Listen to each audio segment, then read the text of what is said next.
Safety upgrades underway for Bridge Bus Stop and RSL Path. By Sandy Miller. Manningham Council has begun upgrading the steps and fencing at the bus stop in front of the Warrandyte RSL and along the stone footpath above it. Council has received a number of complaints from the RSL committee and neighbouring residents about the safety of the path in front of the Memorial Gardens and the stairs to the bus stop. While the stone steps and footpath have significant local heritage value, they can be difficult to walk on due to the way they are constructed. Safety concerns regarding the steps have also affected the annual Anzac Day March, with some veterans opting to peel off at Mitchell Avenue to enter from Brackenbury Street. Council was keen to get the work started before the end of the financial year and engaged local firm Habitat Construction and Development to complete the works. When the Diary visited the site, Habitat had already begun constructing the post and wire fence, which complements the existing fence along the south side of Yarra Street from the Mechanics Institute.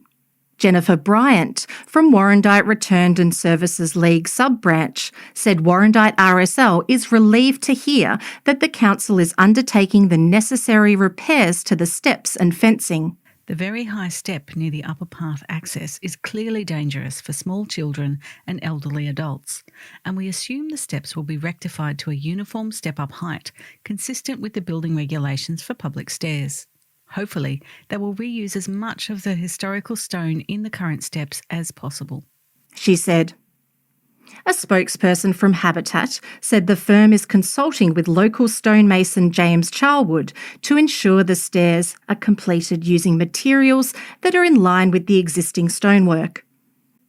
Mr. Charlwood told the Diary he has spoken to both Chris Spring from Habitat and the project manager from Manningham Council, who he said were both very receptive to his input.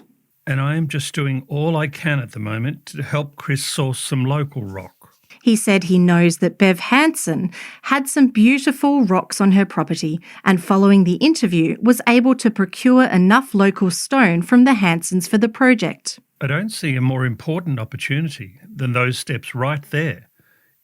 It really is at the heart of the community. He said the work that Council did on the bus stop in 2019 was very upsetting, which is why he was keen to offer his advice on these works. They literally just smashed up the old stonework at the bottom of the steps with an excavator.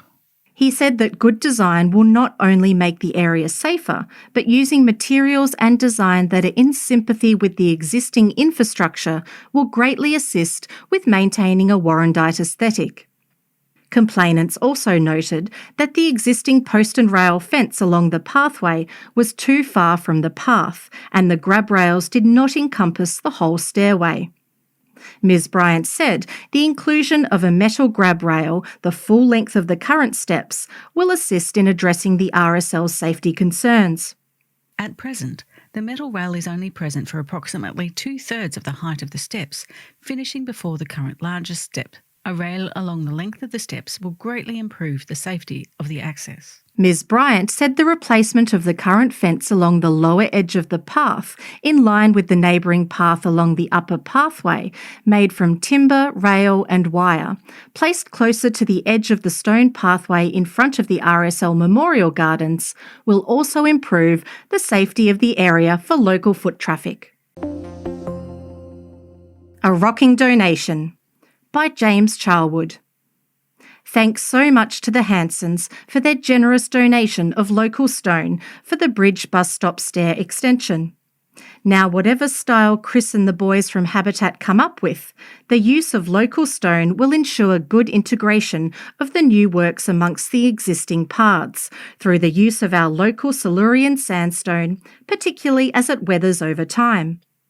It would be most advisable for Manningham to seek out and stockpile local stone for use on small public infrastructure jobs. This story was read by Rebecca Rose, Sandy Miller and David Tynan.